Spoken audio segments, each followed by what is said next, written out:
إن الحمد لله نحمده ونستعينه ونستغفره ونعوذ بالله من شرور أنفسنا ومن سيئات أعمالنا من يهده الله فلا مضل له ومن يضلله فلا هادي له وأشهد أن لا إله إلا الله وحده لا شريك له وأشهد أن محمدا عبده ورسوله اللهم صل على محمد وعلى آله وصحابه وبارك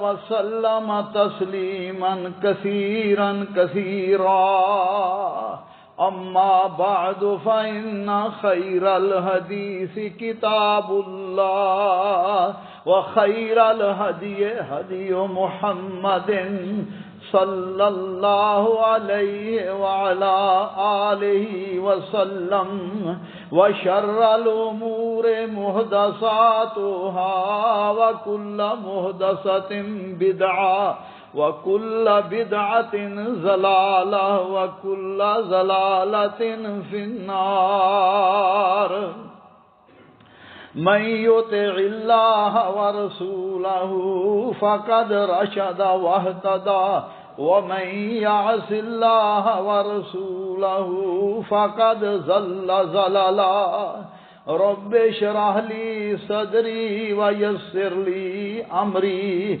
واحلل عقدة من لساني يفقهوا قولي اللهم انفعنا بما علمتنا وعلمنا ما ينفعنا وزدنا علما أعوذ بالله السميع العليم من الشيطان الرجيم من همزه ونفخه ونفسه بسم الله الرحمن الرحيم سبحان الذي أسرى بعبده ليلا من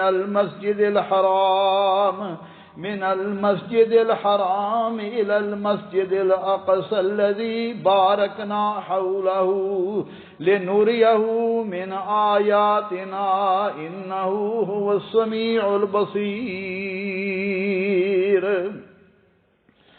سبحان ہے وہ ذات پاک ہے ہر قسم کے عیوب و نقائص سے سبحان الذی اسرا بعبدہ پاک ہے وہ اللہ ذوالجلال جو اپنے بندے کو رات کے کچھ حصے میں مسجد حرام سے مسجد میں لے گیا بارکنا حولہ جس کے آس پاس کو ہم نے بابرکت بنایا لنوریہ من آیاتنا اس لیے کہ ہم انہیں اپنی قدرت کی نشانیاں بعض نشانیاں دکھائیں انہ السمیع البصیر یقیناً اللہ ذوالجلال خوب سننے والا اور جاننے والا ہے بھائیو دوستو بزرگو قابل احترام خواتین اسلام اللہ ذوالجلال نے رسول اللہ صلی اللہ علیہ وسلم کو متعدد معجزات سے نوازا اور ان میں ایک اہم معجزہ اسراء والمعراج کا ہے اس معجزے کے دو حصے ہیں ایک کا تعلق مسجد حرام سے مسجد اقصی تک کا سفر ہے اور دوسرا اسراء ہے کہ مسجد اقصی سے آسمانوں سے اوپر تک جہاں تک اللہ ذوالجلال نے چاہا آپ صلی اللہ علیہ وسلم کو جنت اور دوزخ کا بھی مشاہدہ کیا کرایا اور بھی متعدد نشانیاں بتلائیں کئی انبیاء کرام علیہ الصلاۃ والسلام سے ملاقات کی اور آپ پر 5 نمازیں فرض کی گئیں اسے معراج کہتے ہیں واقعہ اسراء والمعراج کے متعلق اہل سنت والجماعت کا یہ عقیدہ ہے کہ رسول اللہ صلی اللہ علیہ وسلم کو حالت بیداری میں اور جسمانی طور پر اسراء والمعراج کرایا گیا، روحانی طور پر بھی نہیں اور نہ ہی نیند کی حالت میں ہے۔ اور میرے بھائیو دوستو، امام طحاوی رحمت اللہ علیہ فرماتے ہیں معراج برحق ہے، نبی صلی اللہ علیہ وسلم کو جسمانی طور پر بیداری کی حالت میں سیر کرائی گی اور آسمان تک، بلکہ وہاں سے بھی اوپر جہاں تک اللہ ذوالجلال نے چاہا آپ کو لے جایا گیا، اور اللہ ذوالجلال نے حسب منشا آپ کی تکریم کی، اور جو کچھ اللہ ذوالجلال نے چاہا آپ پر وہی کیا۔ میرے بھائیو دوستو بزرگو، معراج سے پہلے کے حالات رسول اللہ صلی اللہ علیہ وسلم اور صحابہ کرام پر بہت ہی زیادہ سخت تھے، قریش کی طرف سے، مکے والوں کی طرف سے، مشرکین اور کافروں کی طرف سے رسول اللہ صلی اللہ علیہ وسلم اور آپ کے ساتھیوں کو سخت تکلیفوں کا سامنا تھا۔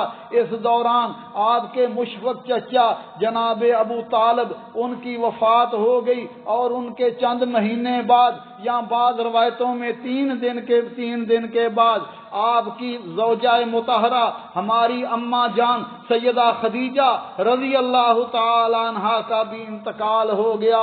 رسول اللہ صلی اللہ علیہ وسلم کے لیے یہ دونوں صدمے بہت ہی مشکل تھے، اور آپ صلی اللہ علیہ وسلم بڑے پریشان تھے، اور رسول اللہ صلی اللہ علیہ وسلم فرمایا کرتے تھے کہ خدیجہ نے میری اس وقت مدد کی جب کہ لوگوں نے میرا انکار کیا، لوگوں نے مجھ پر کفر کیا، اپنے مال کے ساتھ اور اپنی قوت کے ساتھ انہوں نے میری ہمدردی کی۔ میرے بھائیو دوستو، جناب ابو طالب کی زندگی میں کفار کو رسول اللہ صلی اللہ علیہ وسلم پر براہ راست آپ کو تکلیفیں دینے کی جرت نہیں ہوئی، لیکن جیسے ہی ان کا انتقال ہوا مشرکین کے حوصلے بڑھ گئے، رسول اللہ صلی اللہ علیہ وسلم کو اور آپ کے صحابہ کرام کو براہ راست تکلیفیں دیں۔ خباب بن ارت رضی اللہ تعالی عنہ فرماتے ہیں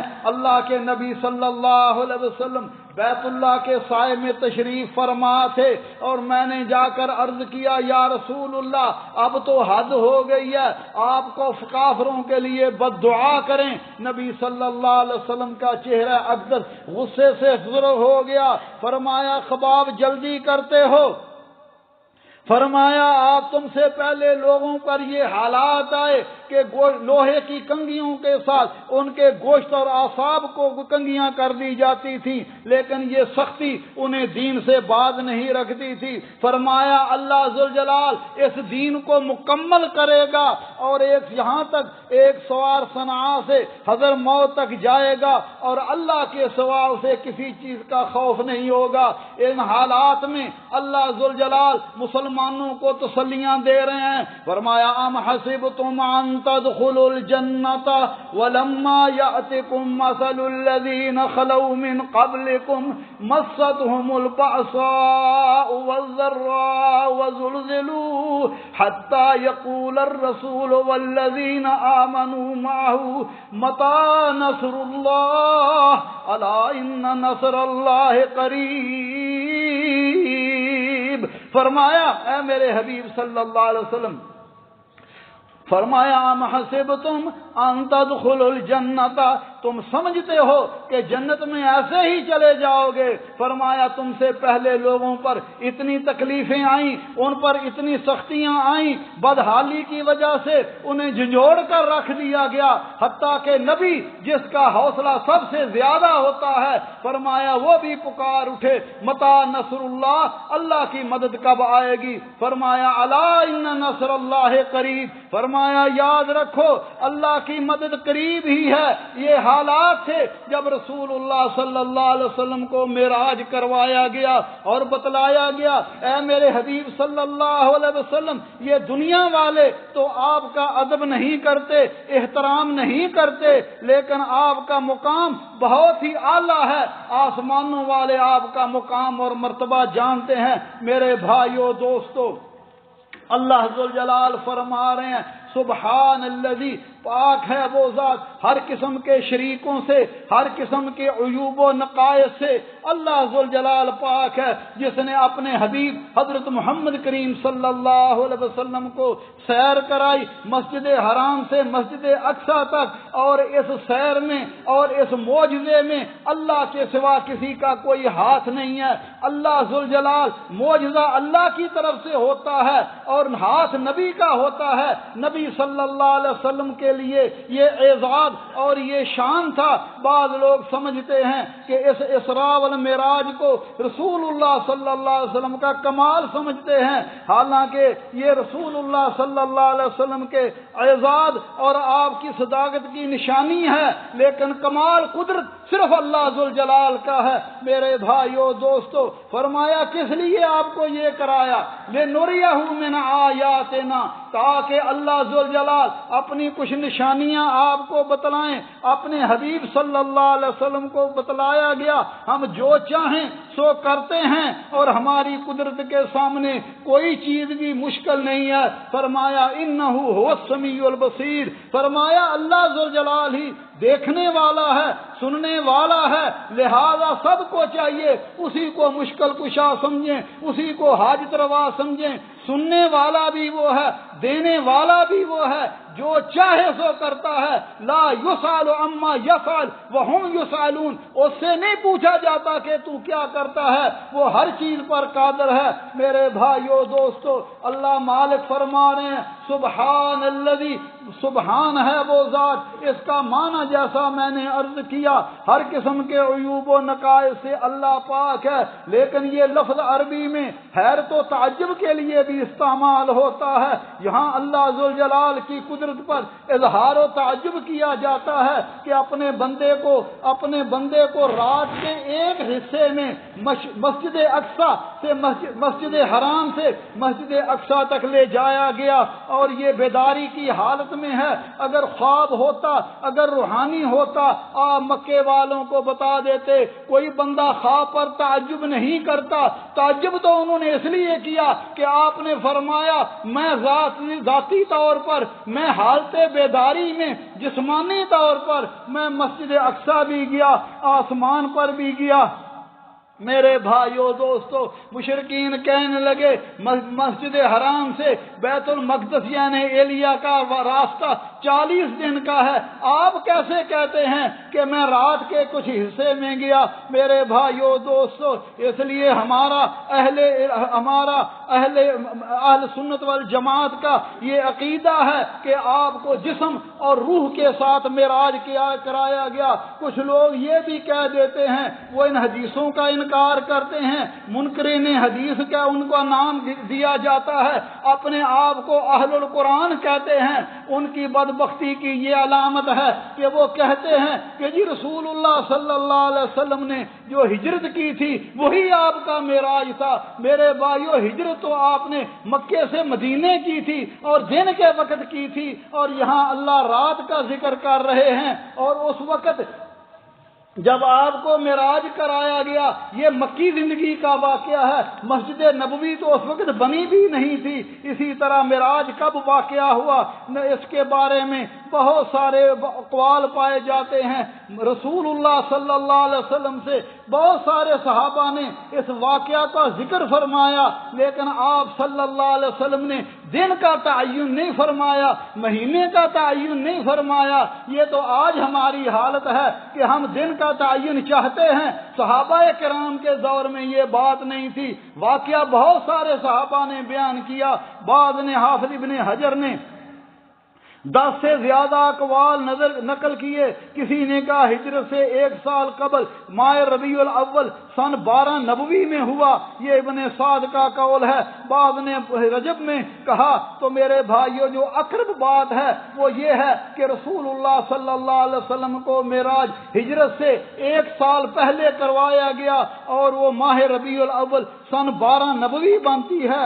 میرے بھائیو دوستو، اللہ ذوالجلال سے دعا ہے اللہ ذوالجلال اس واقعہ سے ہمیں عبرتیں حاصل کرنے کی توفیق عطا فرمائے۔ لیکن رسول اللہ صلی اللہ علیہ وسلم اور صحابہ کرام نے نہ اس دن کا روزہ رکھا، نہ ہی کوئی خاص مجلسیں کی، نہ ہی اجتماع کیے، نہ ہی اس رات کی عبادت کی۔ یہ ساری باتیں آج لوگوں نے نکالی ہیں۔ صحابہ کرام رضوان اللہ علیہم اجمعین سے حدیثیں ثابت ہوتی ہیں، مگر یہ باتیں ثابت نہیں ہوتی۔ رسول اللہ صلی اللہ علیہ وسلم نے فرمایا، میں مکہ مکرمہ میں اپنے گھر سویا ہوا تھا، اور ایک روایت میں ہے کہ میں حضرت ام ہانی کے گھر میں تھا، آپ اس وقت ان کے گھر میں رہائش پذیر تھے۔ فرمایا میرے گھر کا چھت کھولا گیا، حضرت جبریل نازل ہوئے، مجھے خانہ کعبہ میں حتیم میں لے گئے، میں نے کچھ دیر آرام کیا، پھر اس کے بعد فرمایا ایک کہنے والے نے کہا 3 میں سے ایک جو 2 آدمیوں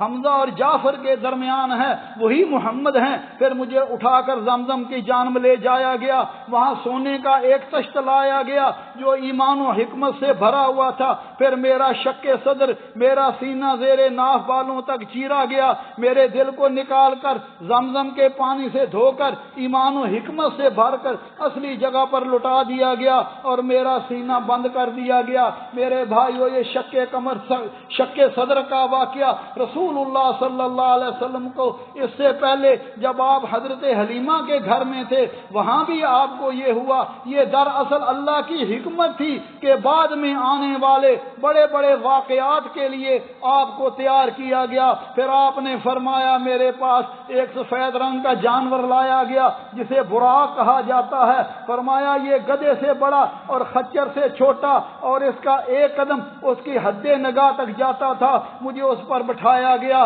فرمایا جب میں بیٹھنے لگا تو براق نے شوخی کی، جبریل نے کہا کہ شوخی کرتے ہو، محمد صلی اللہ علیہ وسلم کو شوخی دکھلاتے ہو، حالانکہ اللہ کے نزدیک ان سے زیادہ معزز سوار تمہارے لیے کوئی نہیں۔ جب اس نے یہ بات سنی اس کے پسینے چھوٹ گئے۔ نبی سے آج ہمارے ہاں براق کی شکلیں بنائی جاتی ہیں، چہرہ عورت کا لگایا جاتا ہے، یہ بالکل غلط ہے۔ رسول اللہ صلی اللہ علیہ وسلم نے کوئی شکل نہیں فرمایا، وہ گدھے سے بڑا اور خچر سے چھوٹا جانور تھا۔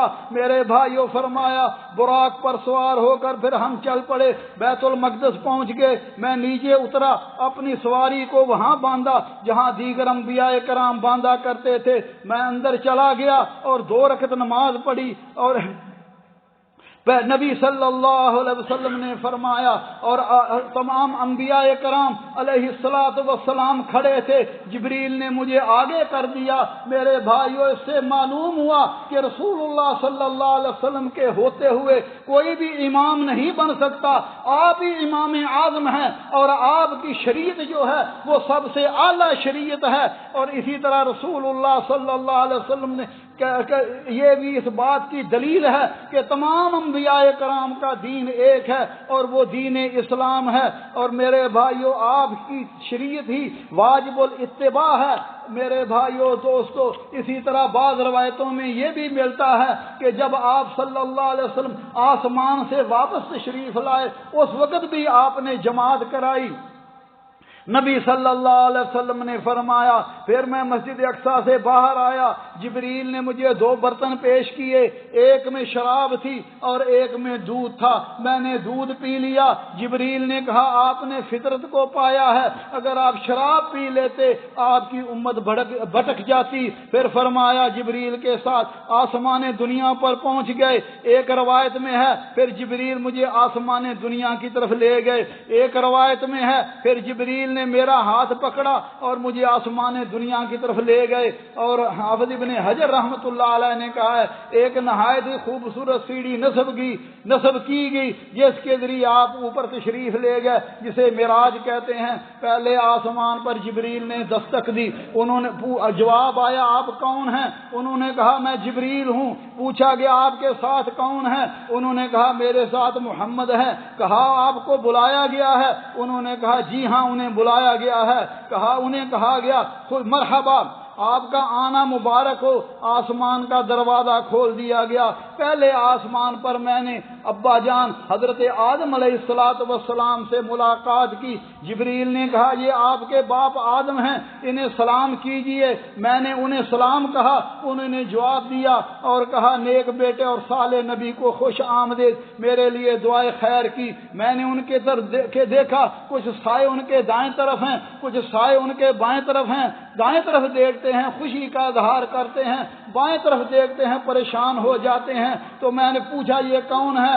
عرض کی جبریل نے بتلایا یہ دائیں طرف ان کے وہ اولاد کی روحیں ہیں جو جنتی ہیں، اور بائیں طرف ان کی اولاد کی روح ہیں جو جہنمی ہیں۔ پھر دوسرے آسمان پر حضرت یحییٰ علیہ السلام، عیسیٰ علیہ السلام سے ملاقات ہوئی۔ تیسرے آسمان پر حضرت یوسف علیہ السلام سے ملاقات ہوئی۔ چوتھے آسمان پر حضرت ادریس، پانچویں آسمان پر حضرت ہارون، اور چھٹے آسمان پر حضرت موسیٰ علیہ السلام سے ملاقات ہوئی۔ میں نے سب کو سلام کیا، وہ سب نے مرحبا، خوش آمدید کہا اور دعا کی۔ فرمایا موسیٰ علیہ السلام سے جب میں آگے بڑھنے لگا وہ رونے لگے، میں نے رونے لگے، پوچھا کہ آپ کیوں روتے ہیں؟ انہوں نے کہا میں اس لیے روتا ہوں، یہ خوشی کا رونا ہے، یہ رشک ہے کہ میرے بعد ایک نبی آیا اور اس کی امت میری امت سے زیادہ جنت میں داخل ہوگی۔ ساتویں آسمان پر آپ صلی اللہ علیہ وسلم کی ملاقات حضرت ابراہیم علیہ السلام سے ہوئی۔ آپ نے فرمایا ابراہیم بیت المعمور کا سہارا لیے بیٹھے تھے، اور یہ بیت المعمور وہ کعبہ ہے جو اس کعبہ کے بالکل اوپر ہے۔ نبی صلی اللہ علیہ وسلم نے فرمایا اگر وہ گر جائے سیدھا کعبہ کے اوپر ہو گرے گا، فرمایا اس میں 70,000 فرشتے ہر روز اس کا طواف کرتے ہیں، اور جو ایک مرتبہ آ جائے قیامت تک اس کی باری نہیں آئے گی۔ میرے بھائیو آپ نے فرمایا پھر میرے پاس 3 برتن لائے گئے میری مہمان نوازی کی، ایک میں دودھ تھا، ایک میں شہد تھی اور ایک میں شراب تھی۔ میں نے دودھ پی لیا۔ جبریل نے کہا آپ کی امت کے لوگ فطرت پر قائم رہیں گے۔ میرے بھائیو دوستو اگر آپ شراب پی لیتے تو آپ کی امت گمراہ ہو جاتی۔ فرمایا پھر مجھے سدرۃ المنتہا کی جانب لایا گیا۔ میں نے اسے بغور دیکھا، اس کے پتے ایسے تھے جیسے ہاتھی کے کان ہوں، اور پھل اتنے بڑے تھے جیسے ہجر کے مٹکے ہوں۔ پھر اللہ کے حکم سے کسی چیز نے اسے ڈھانپ لیا اور وہ اتنا خوبصورت ہو گیا کہ اللہ کی مخلوق میں کوئی شخص اس کا حسن بیان نہیں کر سکتا۔ میں نے دیکھا کہ اس کی جڑ میں 4 نہریں، 2 باطنی اور 2 ظاہری۔ جبریل سے پوچھا، انہوں نے فرمایا کہ باطنی نہریں جنت میں ہیں اور ظاہری نہریں فرات اور نیل میں ہیں۔ اور سدرۃ المنتہا وہ جگہ ہے جہاں زمین سے اٹھائی جانے والی چیزیں وصول کی جاتی ہیں، اور جو اوپر سے نیچے لاتی ہیں وہ بھی اس جگہ پر وصول کی جاتی ہیں۔ اور نبی صلی اللہ علیہ وسلم نے سدرۃ المنتہا کے پر حضرت جبریل کو اپنی اصلی حالت میں دیکھا۔ اللہ مالک اس کا ذکر فرماتے ہیں وَلَقَدْ رَآهُ نَزْلَةً أُخْرَى عِنْدَ سِدْرَةِ الْمُنتَهَى عِنْدَهَا جَنَّةُ الْمَأْوَى إِذْ يَغْشَى السِّدْرَةَ مَا يَغْشَى مَا زَاغَ الْبَصَرُ وَمَا طَغَى لَقَدْ رَآهُ مِنْ آيَاتِ رَبِّهِ الْكُبْرَى۔ انہوں نے فرشتے کو دوسری مرتبہ دیکھا۔ حضرت عبداللہ ابن مسعود رضی اللہ تعالی عنہ اس کی تفسیر بیان کرتے ہیں کہ میں نے رسول اللہ صلی اللہ علیہ وسلم نے فرمایا رأیت جبریل عند سدرۃ المنتہا علیہ 600 جناح، میں نے جبریل کو سدرۃ المنتہا کے پاس دیکھا جن کے 600 پر تھے۔ اسی طرح میری اور آپ کی اماں جان سیدہ کائنات عائشہ صدیقہ رضی اللہ تعالی عنہا اور حضرت ابو ہریرہ رضی اللہ تعالی عنہ نے بھی وَلَقَدْ رَآهُ نَزْلَةً أُخْرَى کی تفسیر یہی کی ہے کہ اس سے رؤیت جبریل مراد ہے۔ فرمایا پھر مجھے جنت میں داخل کیا گیا، میں نے جنت دیکھی، پھر مجھے اوپر لے جایا گیا یہاں تک کہ اس مقام پر پہنچا کہ قلموں کے چلنے کی آواز آئی، جہاں فرشتے اللہ ذوالجلال کے فیصلے اور اس کے احکام لکھ رہے تھے۔ جہاں تک مجھے لے جایا گیا، کیا نبی صلی اللہ علیہ وسلم نے معراج کی رات اللہ ذوالجلال کو اپنی ان آنکھوں سے دیکھا؟ آج کل یہ یہاں تک کہا جاتا ہے کہ بالکل جی پردے ختم ہو گئے، محب اور محبوب نے ایک دوسرے کو دیکھا، حالانکہ صحیح حدیث میں حضرت صحیح بخاری میں اماں جی عائشہ صدیقہ رضی اللہ تعالی عنہا فرماتی ہیں من قال فإن محمد رعى ربه فقد كذب، جو شخص یہ کہے کہ رسول اللہ صلی اللہ علیہ وسلم نے اپنی آنکھوں سے اللہ ذوالجلال کو دیکھا، فرماتی ہیں وہ جھوٹ بولتا ہے، کیونکہ اللہ فرماتے ہیں لا تدرکہ الابصار وہو یدرک، فرمایا اللہ کا ادراک کوئی آنکھ نہیں کر سکتی، وہ سب کو دیکھتا ہے۔ اماں جی عائشہ صدیقہ رضی اللہ تعالی عنہا فرماتی ہیں کہ جو یہ کہے اللہ ذوالجلال پر، نبی صلی اللہ علیہ وسلم پر، اس نے جھوٹ بولا۔ اور حضرت ابو ذر رضی اللہ تعالیٰ عنہ فرماتے ہیں میں نے رسول اللہ صلی اللہ علیہ وسلم سے سوال کیا، صحیح مسلم کی حدیث ہے، حل رأیت ربک، آپ نے اپنے رب کو دیکھا؟ فرمایا نور انا اراہ، فرمایا وہ نور ہے، اسے کون دیکھ سکتا ہے؟ موسیٰ علیہ السلام نے عرض کیا تھا یا رسول اللہ، یا اللہ مجھے اپنا دیدار کرا، اللہ نے فرمایا لن ترانی، تو مجھے دیکھ نہیں سکتے، اور فرمایا پہاڑ کی طرف دیکھو، اگر تم قائم رہے تو مجھے دیکھ سکو گے۔ فلما تجلی موسیٰ ربہ للجبل جعلہ دکا وخر موسیٰ صاعقا، موسیٰ علیہ السلام بے ہوش ہو کر گر گئے۔ اور سورہ نجم کی آیت یہ جو ثم دنا فتدلی کا ہے، حضرت عائشہ صدیقہ حضرت عبداللہ ابن مسعود رضی اللہ تعالیٰ عنہ فرماتے ہیں اس سے مراد رسول اللہ صلی اللہ علیہ وسلم کا جبریل کو دیکھنا ہے۔ میرے بھائیو دوستو، امام نووی رحمۃ اللہ علیہ فرماتے ہیں دنیا کی یہ آنکھیں، میری اور آپ کا یہ میرا اور آپ کا یہ جسم، انسان کا جسم، یہ فانی ہے، اور اللہ ذوالجلال کی ذات باقی ہے، هو الحی القیوم، وہ زندہ ہے، ہمیشہ رہے گا، اسے کبھی موت نہیں آئے گی، لہذا فانی آنکھیں اللہ کی رؤیت نہیں کر سکتی، مگر جب جنت میں جائیں گے انشاءاللہ اللہ مجھے اور آپ ہم سب کو جنت الفردوس میں اکٹھا کریں، جس طرح اللہ نے اپنے گھر میں اکٹھا کیا ہے۔ فرمایا اس وقت مومنوں کو اللہ ذوالجلال باقی رہنے والے جسم عطا فرمائیں گے، ایسے جسم جنہیں کبھی موت نہیں آئے گی۔ فرمایا اس وقت وجوہ یوم ناظرہ الی ربہا ناظرہ، فرمایا کچھ چہرے بڑے شاداب ہوں گے، اپنے رب کی طرف دیکھ رہے ہوں گے۔ اور نبی صلی اللہ علیہ وسلم نے فرمایا جنت میں مومنوں کو سب سے بڑا جو اللہ ذوالجلال اعزاز عطا فرمائیں گے وہ اللہ ذوالجلال اپنے چہرے کا دیدار نصیب فرمائیں گے۔ میرے بھائیو دوستو، اللہ مجھے اور آپ کو اپنا دیدار نصیب فرمائے اور جنت الفردوس میں اپنے حبیب صلی اللہ علیہ وسلم کی جنت میں رفاقت نصیب فرمائے۔ اقول قولی ھذا واستغفر اللہ لی ولکم ولسائر المسلمین من کل ذنب فاستغفروہ انہ ھو الغفور الرحیم۔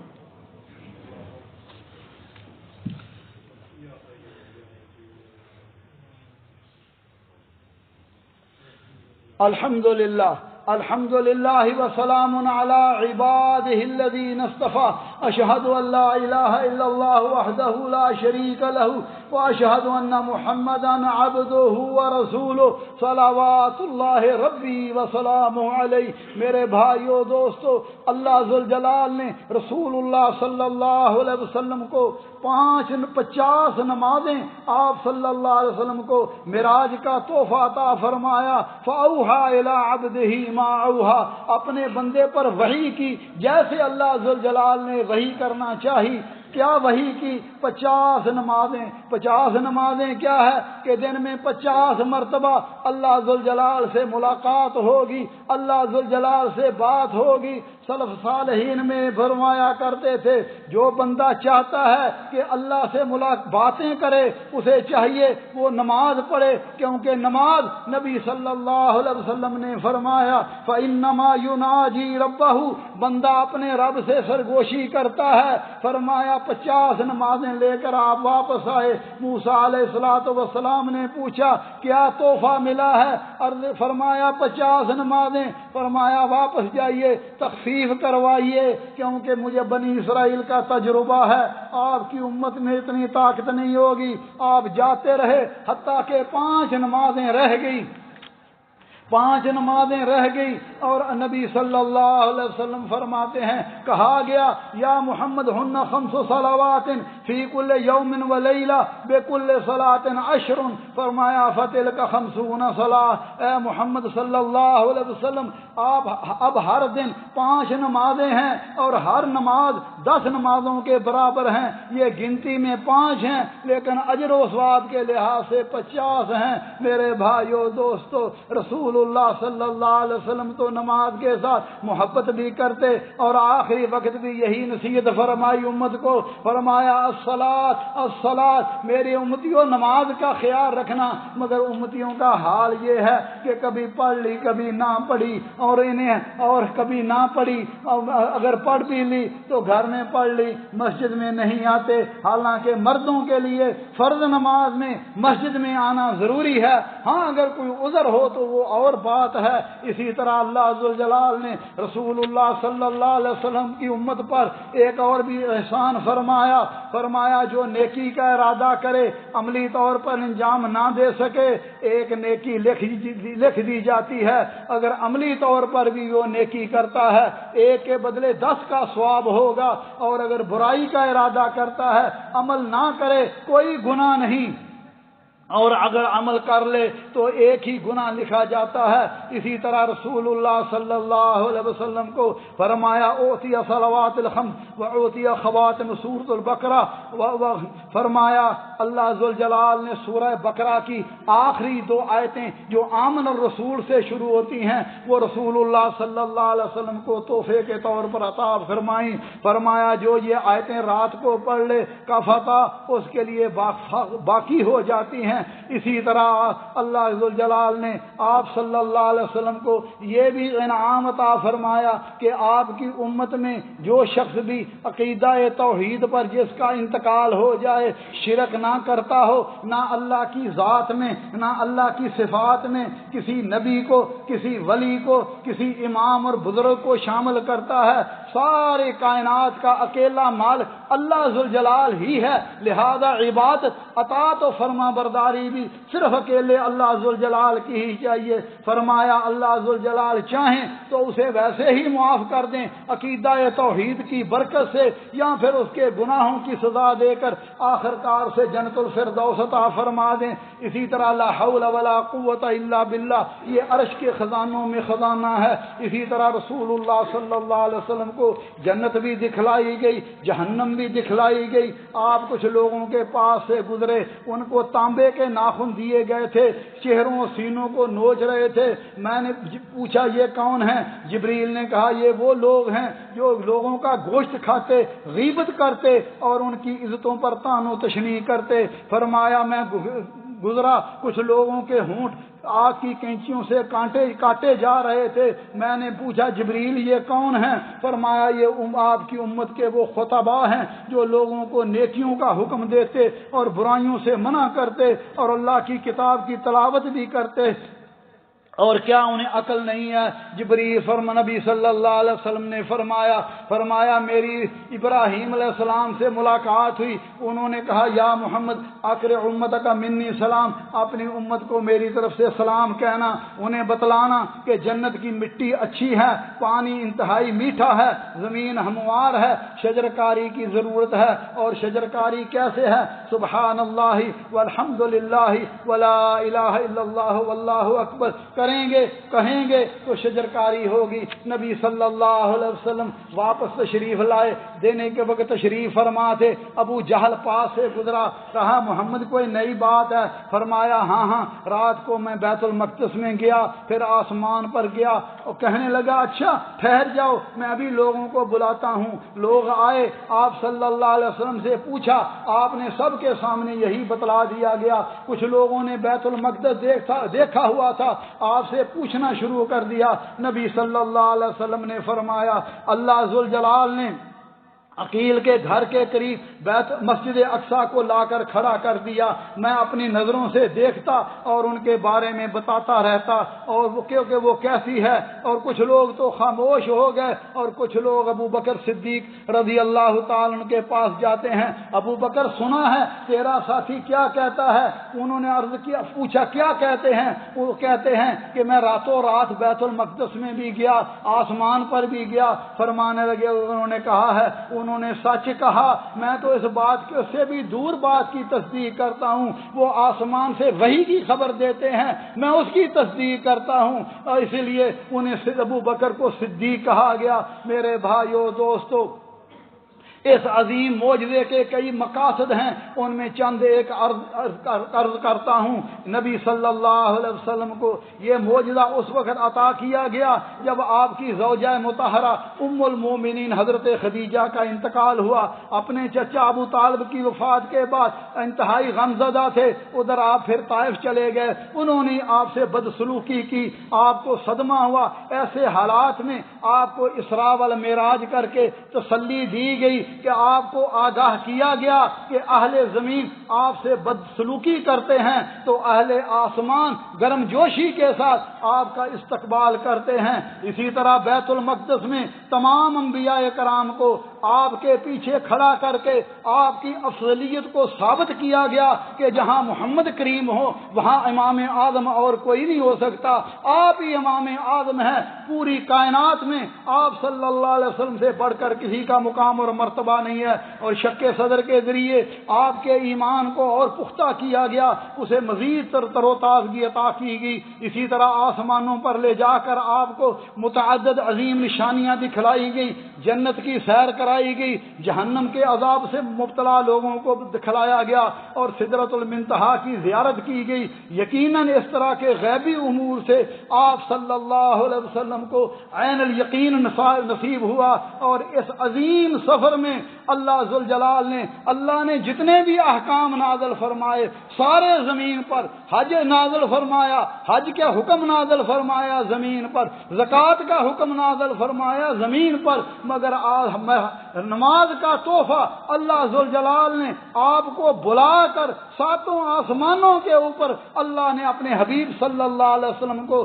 5 نمازوں کا تحفہ عطا فرمایا، جس کے فریضہ اسلام کی عظمت اور اہمیت کی دلیل ہے. اللہ ذوالجلال سے دعا ہے اللہ ذوالجلال ان واقعات سے ہمیں بھی سبق حاصل کرنے کی توفیق عطا فرمائے کہ رسول اللہ صلی اللہ علیہ وسلم کی ہر حال میں تمام معاملات میں آپ صلی اللہ علیہ وسلم کی مکمل اتباع فرما برداری کی جائے. میرے بھائیو، اسی میں آپ میری اور آپ کی اور تمام انسانیت کی جو تمام جنوں کی کامیابی ہے. اللہ ذوالجلال ہمارے حال پر رحم فرمائے اور رسول اللہ صلی اللہ علیہ وسلم کی اس طرح قدر کرنے کی، آپ کا اس طرح احترام کرنے کی اور آپ صلی اللہ علیہ وسلم کی مکمل طور پر تمام اعمال میں، تمام افعال میں، تمام احوال میں اتباع اور فرما برداری کی توفیق عطا فرمائے. ربنا ظلمنا انفسنا وان لم تغفر لنا وترحمنا لنكونن من الخاسرين. اللهم انك عفو تحب العفو فاعف عنا. اللهم فاطر السماوات والارض انت ولينا في الدنيا والاخره توفنا مسلمين والحقنا بالصالحين. رب کریم غفور رحیم، اللہ ہمارے گناہوں کو معاف فرما، اللہ دین پر استقامت نصیب فرما. یا اللہ جب تک دنیا میں اسلام اور ایمان پر زندہ رکھنا اور جب ہماری موت ہے اللہ مسلمان کر کے مارنا اور اپنے حبیب صلی اللہ علیہ وسلم اور آپ کے صحابہ کرام اہل بیت عظام اور اللہ مومنوں کا جنت میں ساتھ نصیب فرمانا. یا اللہ اس مجلس میں جتنے بھی احباب تشریف فرما ہیں، جو ہماری بہنیں بیٹھی ہیں، اللہ سب کو شفاء کاملہ عاجلہ عطا فرما. اللہ ہمارے عزیز و اقارب دوست احباب سب کو شفاء کاملہ عاجلہ عطا فرما. ہمارے بھائی اشفاق صاحب کی اہلیہ کا آپریشن ہوا ہے، وہ بیمار ہیں، دعا فرمائیں اللہ ذوالجلال انہیں شفاء کاملہ عاجلہ عطا فرمائے. اللہم رب الناس اذھب الباس واشف انت شافی لا شفاء الا شفاؤک شفاء اللہ یغادر سقما. رب کریم غفور رحیم، اللہ ہمارے والدین پر رحم فرما.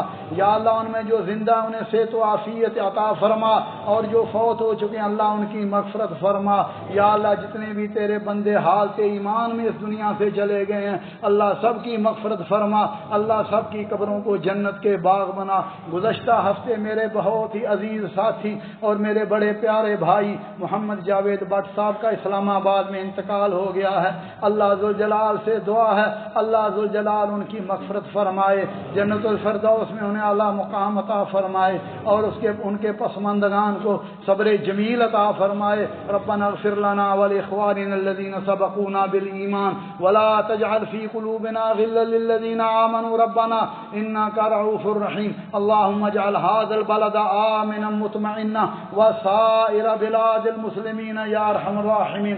عباد الله رحمكم الله، ان الله يأمر بالعدل والإحسان وإيتاء ذي القربى وينهى عن الفحشاء والمنكر والبغي يعظكم لعلكم تذكرون۔ اذكروا الله يذكركم وادعوه يستجب لكم ولذكر الله أكبر والله يعلم ما تصنعون۔ واقم الصلاة۔